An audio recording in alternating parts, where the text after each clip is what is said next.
Relieve, Respond, Revive. WSFL-TV presents The Rebound, South Florida. I'm afraid of what the world will look like if we don't take immediate steps to do what we can to stop this from spreading further. Getting the COVID-19 vaccine is a decision some workers in Florida's nursing homes and assisted living facilities are having a hard time making. Now there's a statewide campaign to convince workers to protect themselves and the residents they care for. Small payments, slow approval, crashing websites. The state's unemployment system is letting so many unemployed families down as they struggle to put food on the table and keep a roof over their heads. How lawmakers are stepping in to make a major change. When it comes to assistance and it comes to any type of funding, we're always left out. It's a reality for minority business owners not receiving the help they need. Now with the second round of PPP loans, there's a new focus to make sure they're included. The Rebound South Florida starts right now. Tonight, new numbers reveal just how few long-term staffers have received the COVID-19 vaccine. As I discover, it's not because they don't have access to the shot. It's a problem state healthcare leaders predicted, and now it's real and here. Some workers in Florida's nursing homes and assisted living facilities aren't taking the COVID-19 vaccine.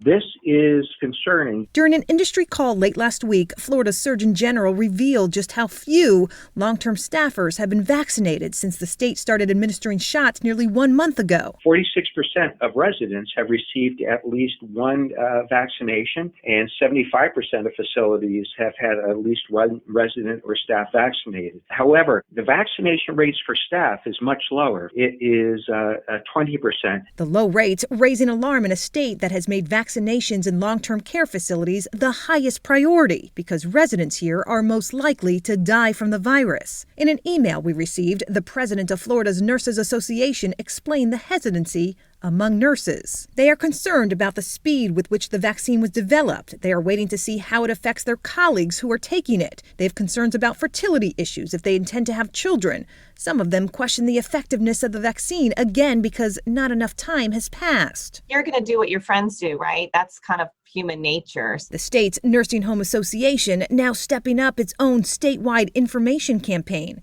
relying on long-term care staffers who have received their shots to spread the word. I wanted to protect myself. I wanted to protect the residents that we've pledged to care for. Fallon Blessing, a long-term care nurse practitioner in Pinellas County, has received both doses of the vaccine. One of the responses I got when I told someone I got my vaccine was, wow, you're so brave. And it's, no, quite the contrary. I'm afraid. I'm afraid of long-term effects. I'm afraid of making people I love and care for sick. I'm afraid of what the world will look like if we don't take immediate steps to do what we can to stop this from spreading further. Around the country, staff apprehension has slowed rollout of the vaccine in long-term care centers. CVS and Walgreens are working with states, including Florida, to get more shots in nursing home arms. This week, Florida begins working with a national health firm to administer shots in assisted living facilities, another attempt to speed up the number of people vaccinated, as the number of positive cases across the state continues to rage. Everybody wants normal. This is something we need to do to get to normal. If staff members continue resisting the vaccine, could centers require they get one? Well, that would be up to state leaders to decide, and no one's going there just yet. For now, these shots remain voluntary but strongly encouraged. Katie LeGrone, WSFL TV. If COVID-19 vaccine supplies don't increase, it could take nearly 2 years to vaccinate all of Florida. That's according to State Surgeon General, who spoke to lawmakers this week. Dr. Scott Rivkees estimates the federal government sends between 500,000 to 1 million doses here each month. If that rate holds, at best, it would take around 22 months to reach all of Florida's 22 million residents. Rivkees is hopeful that the supplies will soon increase, avoiding that timeline. There are a number of vaccines that are in phase 3 clinical trials, and we anticipate that we will have other vaccines in the future. I can't exactly tell you when. The Surgeon General is drawing added confidence from conversations with Pfizer and Moderna. He says the two manufacturers are maximizing their production efforts. I'm Forrest Saunders at the Florida Capitol. Lawmakers have filed a bill they hope will fix Florida's broken unemployment system. It comes after months and months of complaints from recipients who say that they have had delayed or inadequate benefits. Small payments, slow approval, crashing websites. Just some of the complaints we've heard from unemployed in the last year. The unemployment system in the state of Florida is just an absolute nightmare. Now, after unsuccessfully convincing GOP colleagues to hold a special session for fixes, a group of Democrats have filed this legislation. We've seen the worst things that are happening to people continue to happen, and that's why we've decided to take action. Senator Bobby Powell is working on the Senate version, which would provide more oversight and set a timeline for state officials to rule on claims within 21 days. It would also increase max weekly benefits from $275 to $500 and more than double the length of payments from 12 to 26 weeks. And this is not a Republican issue or a Democratic issue, but an issue for people who have not had access to benefits that they've paid into. The bill may deter the Republican majority as it will cost the state more money at a time when revenue is down dramatically. But to date, members haven't filed a bill of their own. They're likely awaiting the results of an outside audit Economic Opportunity commissioned last year. New director Dane Eagle told us last month it would identify flaws, which he would then take to lawmakers. We'll be asking them for tools to move forward and make sure that that is fixed so we don't go through this problem again. In a statement, DEO officials confirmed the audit is ongoing and that they anticipate results sometime this spring. And those results are going to need to be on time. The legislative session starts March 2nd, and it's expected to be a busy one. Lawmakers are going to be dealing with the pandemic as well as a $1 billion budget shortfall. That's the latest out here. I'm Forrest Saunders reporting. Here's what's next on the Rebound South Florida. Thousands of area seniors depend on Meals on Wheels to get by. And now the nonprofit needs your help. What you can do to make an impact. Straight ahead. It's a great opportunity where you can learn and grow. And I would recommend them to be always themselves and show up as their best selves. A local dance studio is hiring. We'll tell you more about the Artistic Dance Center in Doral and the positions it's looking to fill. As part of our commitment to helping South Florida rebound, we want to help you get back to work. So who's hiring? This week we're highlighting Artistic Dance Center in Doral. Sophia Arancibia has been dancing since she was 3 years old. I grew up dancing here and it's my first love. It's all I've ever known. It's taught me so much, just, dance and then beyond, like how to be a good person and a good individual. That passion turned into a career. Sophia was one of the first students to train at Artistic Dance Center in Doral at just 5 years old. Now she's the director and owner of the studio.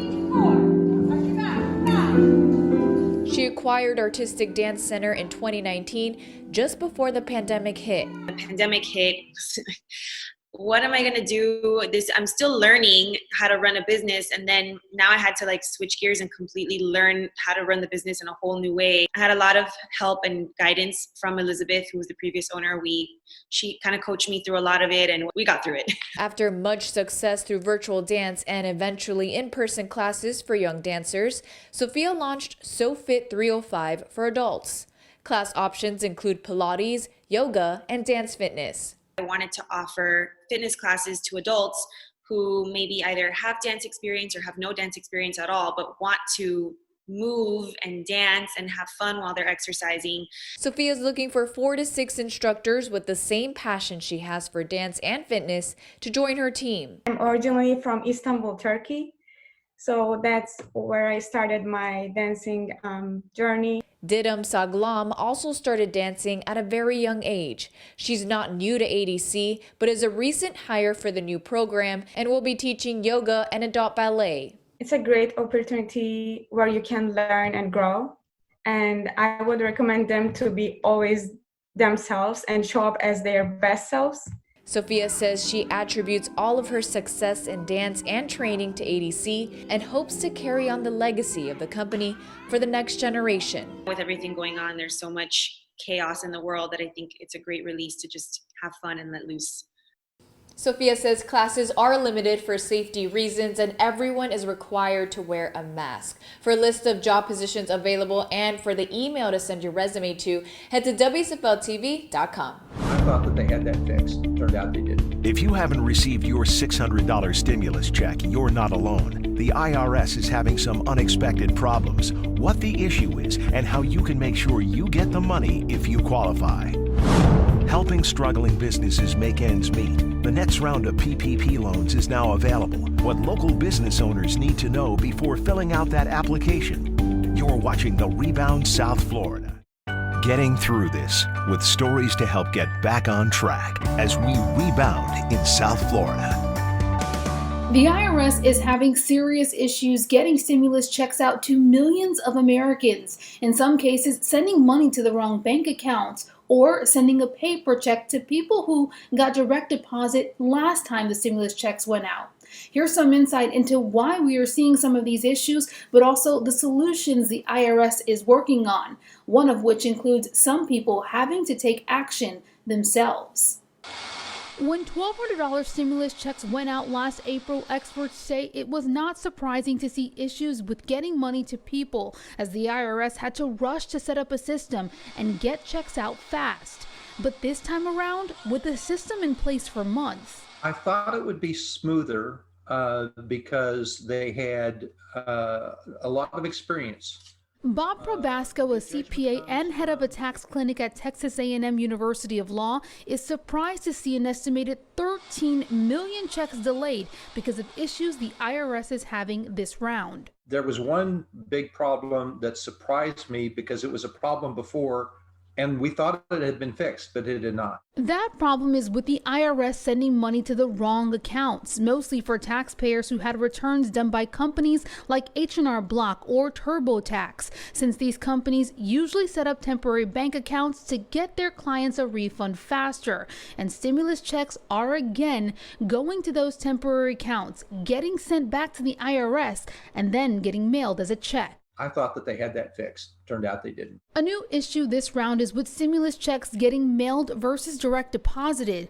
That's because this round is based on 2019 returns only versus 2018 or 2019 returns in the first round. So if you are a person who didn't get a refund last year, you no longer have bank information on file for 2019. It's expected the IRS is going to have all checks mailed by this Friday. But if they have not mailed you a check by that date, you're going to have to get it by requesting it on your tax return for 2020. The IRS says it will not process $600 stimulus check payments after the 15th, forcing anyone beyond that date to file for the economic impact payment. It is also not commented on what it would do if a $2,000 stimulus check is approved, something President-elect Biden hinted he was eager to see. And they're going to have to be ready to hit the ground running. During last week's appointment for his administration's economic team. The problem of a third stimulus check is something that they need to give careful thought to. Experts like Probasco recommend the next round not be rushed with a short 2-week deadline seen this time, and that the IRS or Congress issues guidance as soon as possible. I'm Alicia Nieves reporting. The next round of Paycheck Protection Program loans to help businesses impacted by the pandemic are now available, but there are some new rules. This comes after the program was criticized for initially favoring larger white-owned businesses. When it comes to assistance or it comes to any type of funding, we're always left out. John Gay is the CFO of The Licking, a restaurant group with 6 locations in South Florida. He says if it weren't for his team, applying for the PPP loan would be very difficult. A lot of individuals or a lot of businesses that may not have that accountant on staff or that accounting background, then yes, it would be difficult because some of the reporting that they ask for as far as 941s and payroll reportings and the calculations, I know that there's a lot of individuals that miscalculated, based on trying to fill it out on their own. Difficult for individuals like Caribe vegan food truck owner Melissa Guzman, who wears many hats in her business. I'm Melissa, the accountant. I'm Melissa, the marketer, the social media manager. I'm Melissa, the grant searcher. I'm Melissa, the program searcher. Melissa says she applied for the first round of the PPP loans but wasn't eligible because it was her first year of business, but was intimidated by the process. Was hesitant to apply just because the first round, especially with the grants and things like that, a lot of those programs and funding only went to bigger corporations, and it just felt like I wasn't being seen. So I do, after speaking with great foundations such as the Alapata Collaborative, that help small businesses such as myself, they've taken the time to walk you through the process and feel a little bit more encouraging. They actually are getting the first ability to go ahead and apply.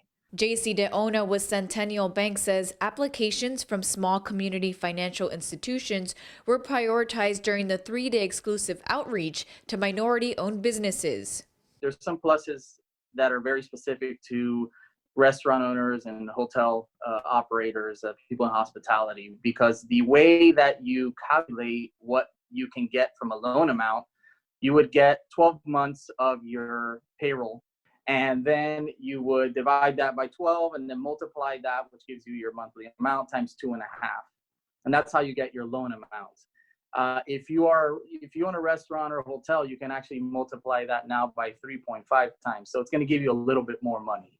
Up to $284 billion is available nationwide. The deadline to apply is March 31st. For the qualifications and for the application, head to WSFLTV.com. You'll find the story on our homepage. Here's what's next on the Rebound South Florida. Thousands of area seniors depend on Meals on Wheels each and every day, and even more so as each day of the pandemic passes. Now the nonprofit needs your help, what you can do to make a difference. WSFL-TV is proud to work with Meals on Wheels South Florida. The nonprofit, which provides over 1 million meals to homebound seniors every year, has seen an immense increase in need for food, and they need your help now more than ever. Right now, they're looking for dozens of volunteers. Over the course of the last 11 months, we've had a lot of volunteers who are older adults themselves feel they need to self-isolate just to keep themselves and the clients safe. A number of them have not come back yet. So we are really looking for volunteers. Everybody has been very helpful. They meet you when you go to pick up the food and make sure you have all the things that you need, and even put a MapQuest route in for you. It's a very important thing to do for people who are homebound, to have somebody come to their door once in a while and see a friendly face. If you'd like to help make a difference and volunteer with Meals on Wheels South Florida, we have all the information you need on our website, WSFLTV.com.